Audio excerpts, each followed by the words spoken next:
Baik, kembali dalam cerita, kalau ada yang terlepas tentang perkembangan baharu berkaitan dengan perkembangan semasa, perkembangan terkini COVID-19 di dalam negara, kalau boleh saya tunjukkan di iPad saya pada ketika ini, jumlah baharu kes positif COVID-19 adalah sebanyak 7,289 kes.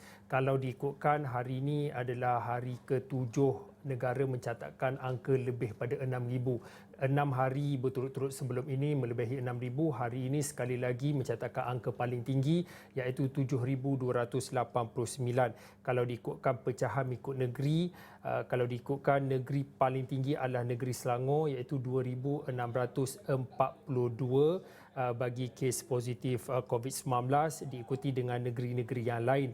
Contohnya seperti Johor 664 kes positif baharu dan juga Kuala Lumpur 604 kes baharu. Dan kalau diikutkan dalam pecahan ikut negeri ini, hampir semua mencatatkan peningkatan berdasarkan angka baharu, dan kalau diikutkan jumlah keseluruhan ataupun jumlah kumulatif bagi positif COVID-19 setakat ini 525,889 kes. Dan pastinya kami akan bawakan butiran lanjut berkaitan dengan perkembangan terkini COVID-19 dalam negara di astroaudi.com dan pastinya di Awani 7.45. Baik, untuk waktu ini saya nak bersama dengan Shah Harizal. Kalau diikutkan, Shah ada berkongsi berkaitan, kalau baru-baru ini Shah ada berkongsi berkaitan dengan 150,000 vaksin dikhususkan ataupun diberikan khas untuk pedalaman.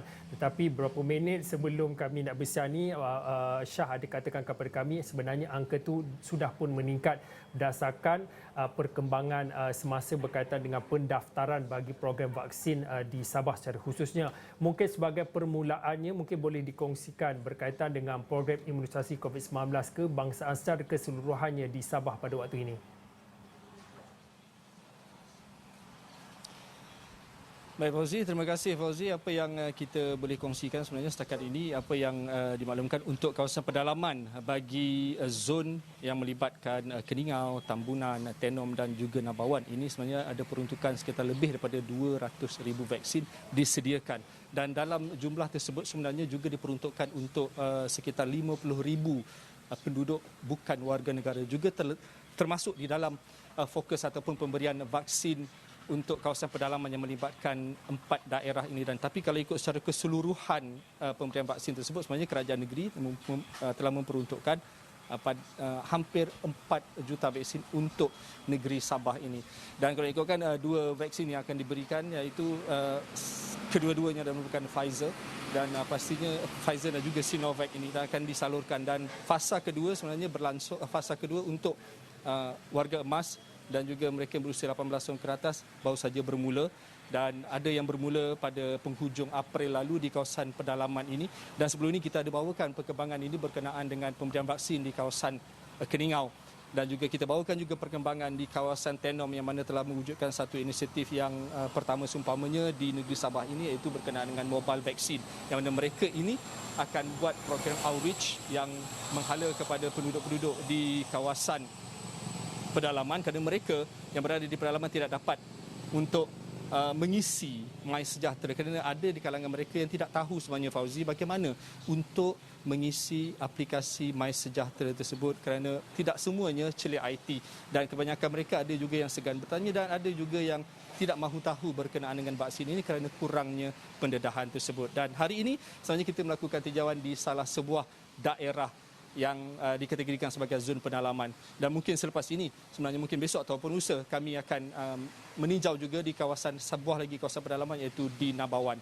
Baik, pada hari ini sebenarnya menurut Pegawai Kesihatan daerah Tambunan, iaitu Dr. Evelyn Sungit, memaklumkan bahawa untuk di kawasan Tambunan ini sahaja, data yang diperolehi oleh mereka untuk penduduk-penduduk yang berusia 18 tahun ke atas adalah sekitar 20,860 orang. 18 tahun ke atas juga mencakupi kepada penduduk yang berwarga emas. Dan pastinya angka tersebut tidak menyumbang kepada pendaftaran, kerana pendaftaran yang dinyatakan hanya sekitar 5,000 orang sahaja yang berada di sekitar daerah Tambunan ini yang mendaftar Fauzi. Dan pastinya inilah tugas berat yang kita lihat yang perlu dijalankan oleh barisan hadapan kita. Dan setelah perbincangan apa yang dikatakan oleh Dr. Evelyn kepada saya sekitar tengah hari tadi berkenaan dengan perbincangan dijalankan bagaimana untuk mereka ini menjangkau kepada penduduk-penduduk di kawasan pedalaman. Kalau nak ikutkan secara geografinya, Tambunan ini dianggap masih lagi bernasib baik kerana jalan-jalan ke pedalaman-pedalaman ini masih lagi boleh dilalui walaupun dalam keadaan dengan tanah letritnya, ada yang berbatu bata dan juga sukar dimasuki, tetapi masih lagi boleh dilalui dengan motosikal dan masih lagi boleh dilalui dengan kenderaan pacuan 4 roda. Jadi hasil mesyuarat yang dilaksanakan bersama saya anggap Fauzi. Syah, kalau diikutkan daripada visual yang Syah kongsikan, ini adalah hasil tinjauan yang dibuat di Klinik Kesihatan Sunsurun di Tambunan lebih kurang pada jam 12 tengah hari tadi. Tapi untuk waktu ini, kalau diikutkan, Syah ada kongsikan bagaimana ramai yang tak dapat hadir untuk temu janji setelah membuat pendaftaran bagi program vaksinasi ini, antara lain melihat kepada sebab pengangkutan. Tetapi dalam masa yang sama telah pun diberi maklum, ada satu keputusan telah pun dibuat dan mana melihat kepada CITF di Tambunan secara khususnya akan menyediakan pengangkutan untuk mereka yang mungkin ada masalah pengangkutan untuk datang ke pusat pemberian vaksin. Mungkin boleh dikongsikan sedikit berkaitan dengan perkara itu. Fauzi, apa yang diperkatakan oleh Dr. Evelyn adalah berkenaan dengan hasil mesyuarat yang dilakukan beliau bersama dengan jawatan kuasa tersebut, iaitu COVID Immunization Task Force ini, CITF ini, jawatan kuasa untuk bencana COVID ini sebenarnya telah bersetuju dan bakal melaksanakan untuk inisiatif menyediakan pengangkutan kepada penduduk-penduduk di luar bandar ini menjelang bulan Jun nanti. Itu pada boleh kita anggapkan pada minggu hadapan. Program tersebut bakal dilaksanakan bersekali dengan program mobile vaksin ini, yang mana mereka ini seperti mana yang kita laporkan di Tenom, yang mana mereka telah melaksanakan inisiatif mobile vaksin yang vaksin bergerak ini. Mereka akan membawa vaksin Sinovac ini untuk dibawa ke kawasan-kawasan pedalaman, mungkin akan diletakkan di kesihatan daerah, di klinik kesihatan daerah dan juga di kawasan-kawasan pemukiman kampung tersebut. Dan daripada center sebagai contoh, mungkin dia akan dilakukan di Balai Raya, sebagai contoh di kampung Timudu, di kampung Pagalan, di kampung Makatip yang berada di sekitar, ataupun di kampung.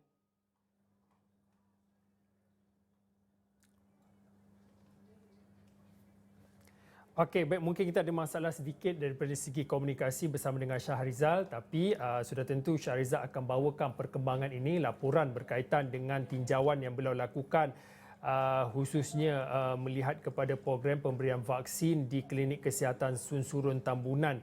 Kalau diikutkan dalam laporan berita yang dikongsikan oleh Syah, yang mana mengatakan khususnya penduduk di kawasan pedalaman di Tambunan akan dibantu dengan pengangkutan bagi tujuan penerimaan vaksin, iaitu bermula pada Jun ini, dan ini sudah tentu melihat kepada mesyuarat dan juga keputusan yang dibuat selepas perbincangan di peringkat Jawatankuasa Imunisasi COVID-19 daerah Tambunan CITF pada awal minggu ini, yang mana dipetik daripada apa yang telah pun disampaikan oleh Pegawai Kesihatan Daerahnya sendiri, Dr. Evelyn Sunggip, yang mana mengatakan program masuk ke kampung-kampung untuk penyaluran vaksin akan dijalankan pada Jun ini, melihat kepada beberapa lokasi di daerah Tambunan itu sendiri.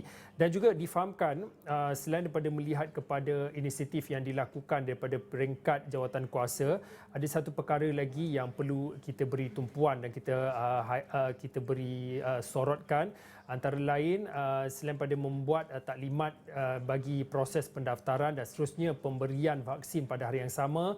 Dalam tempoh tersebut juga difahamkan mereka ataupun pihak sukarela ini akan turut melayani mereka yang datang secara walk-in ataupun secara sukarela bagi tujuan vaksinasi.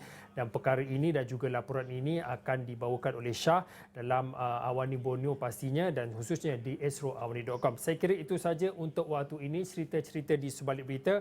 Saya Fauzian, kita jumpa lagi.